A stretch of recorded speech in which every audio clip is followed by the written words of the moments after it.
I was really pleased with Bryant Williams and George Jackson. They did a really good job. I think they're really coming into their own as far as technique and growing at those tackle spots. Doing a really nice job in pass protection in particular, but still having that physical force on the tackle edge, which helps allow you to run the football. Obviously, really excited where Mackie Malo is. He wound up starting against TCU at the end of the season, and really has had a great offseason and all those things, and just becoming a better and better football player for us. Thrilled about Matt Broussard. Matt's put together a really good camp as well. Just consistent, tough, playing with confidence finally. He's always been a good football player, but always a little hesitant, and has really done a nice job learning the playbook and growing with the playbook. Jacoby Isom, freshman, has had a great camp. We're really excited about where he's at. He brings a physical piece that's unique to him. He's a little bit shorter guy, but compact, strong, physical player. And to see a freshman, he's rolled with the one some this fall camp and has really solidified himself as what are we going to go ahead and play him this year? He's creating some questions for us in a good way. It's not in a situation where it's like we have to have a young guy play. It's just he's played really well. Been really he's had an up and down camp due to some health things, some injury things, as far as being in and out of the lineup. But Jamarian Gooch finished camp on a high note, which we need him to do that for us. Need him to grow in that spot. He's a sudden, athletic, long, tall player that plays physical. And then was really John Bragg had kind of an up and down camp. When he's in the right frame of mind and processing it right, he can be an elite player for us as well. Been a good camp. It's a good group of guys that come to work every day. And we got some good young ones coming up as well.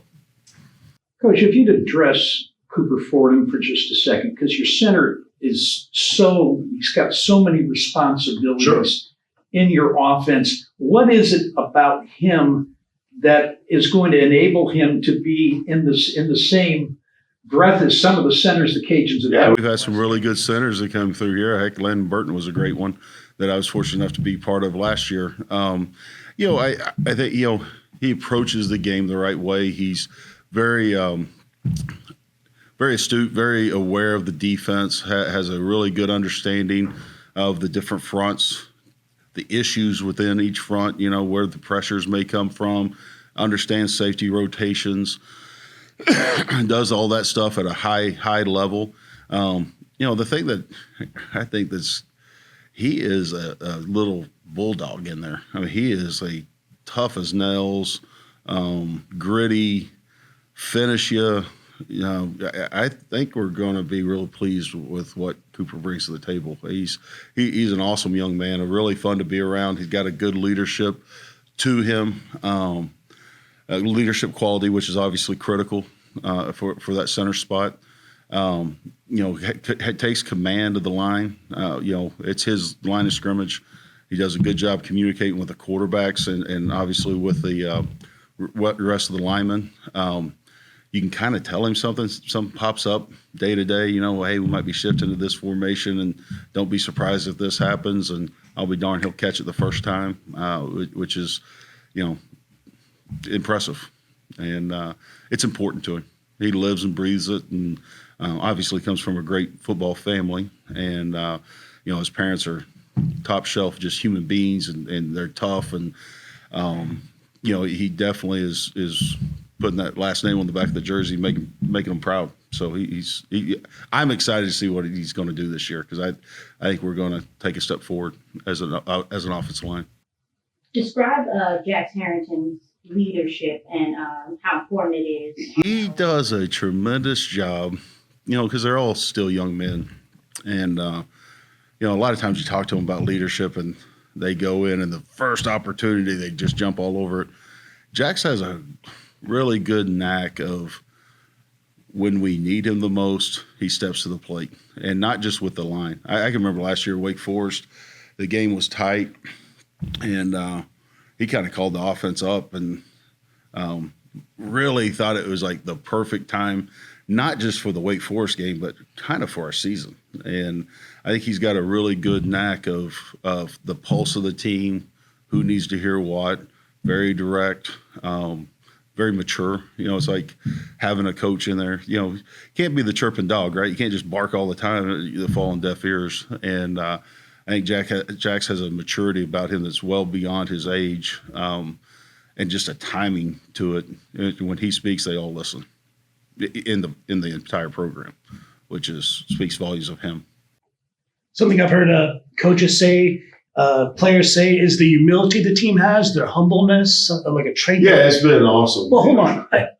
What I don't understand is football players are normally strong, mean, want to rip your head off, especially linemen. Oh, sure. Do you think that's something that's going to transfer into games? I mean, I'm not going to say you want to be nice to people, but are you worried about an intensity level? Oh, I have zero concerns. I'd always rather say woe than sick 'em. And I haven't had to say sick 'em this camp. We're not going to trash talk. We're not going to, get a 15-yard penalty, doing something late, if we get any type of penalty, it's going to be effort. Our effort this camp has been elite. And so that's what I'm excited about. I don't know how many fights we'll get into, but hell, that's not exactly what we're here for. We're here to put that pigskin in the end zone. So, no, I think there's plenty of grit in this group. I think we got it overflowing, actually, which is good.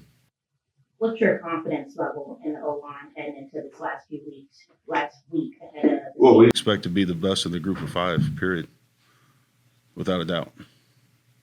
I think this is I've been fortunate to coach at all kinds of places, all kinds of levels, and we've got talent. Bryant Williams is probably the most gifted players I've ever gotten to coach, to be frank with you. And Terrence Steele, I coached him at Texas Tech, and he's still starting for the Dallas Cowboys, right? I was done it for a long time. And I'm not bad-mouthing Terrence Steele by no means when I say that. I just see Bryant able to do things physically that a 6'7" man with size 20 shoes, man, it's impressive. He's just such a lean muscle, tough-minded young man, got great twitch. George Jackson's got incredible twitch to him, makes him very unique. He's a heavy-handed young man. When he puts his hands on you, you feel it. He's going to bruise your chest type of deal. I think one of the things we really harped on this year, just going back, you watch cut-ups and, you get in the thick of it, and it's just always hard to evaluate everything, but just hand placement. Like one of the things we've really worked hard on is strike timing in the run game and getting our hands tight. And, I think that's an area where we have made some huge leaps and bounds from where we were a year ago. Jax is a really twitched up young man. I was actually a scouts friend the other day, and they were asking me about him, and I compared him to a young man I got to coach at Texas Tech as well, Jack Anderson, who wound up playing in the NFL. This is the first year he's been out, but same type of quick twitch, violent, heavy-handed, good base, extremely flexible guard. Which those guys, that's hard to find in a guard, right? Usually guard, you kind of think of them as the bouncers, and certainly Jax is that as far as, he's going to move the line of scrimmage for you. But to throw in the athleticism and all those things, it kind of changes what you're able to do with that position. You're not allowed to say they're equal. Okay, you can give any answer except that one. Yeah. Right now, is this line better at pass blocking or run blocking? Oh, we're always going to start in the run game. Absolutely. Yeah. We got to run the football. That's the way you win football games. So, one, we've spent more time in the run game. I think we had a good year protecting the passer last year, not a great. But I think we've made some improvements in those areas. Some of it's back to the hand placement stuff. It's just, when I first got here, it was all getting the lowers, getting your footwork and all those things squared away. And now we're kind of, getting to coach these guys a second go around at it and able to concentrate on some the next step in the process to becoming a great offensive line. Can you talk a little about your game plan for Rice? A little bit about our game plan for Rice. You like to run the ball. They're big up front. They're big in the middle. Obviously in this day and age of transfer, I think we're going to find out who they are when they get in the stadium and are on the other side of the field warming up and when the first snaps snapped. We got to find a way to run the football. That's always going to be first and foremost.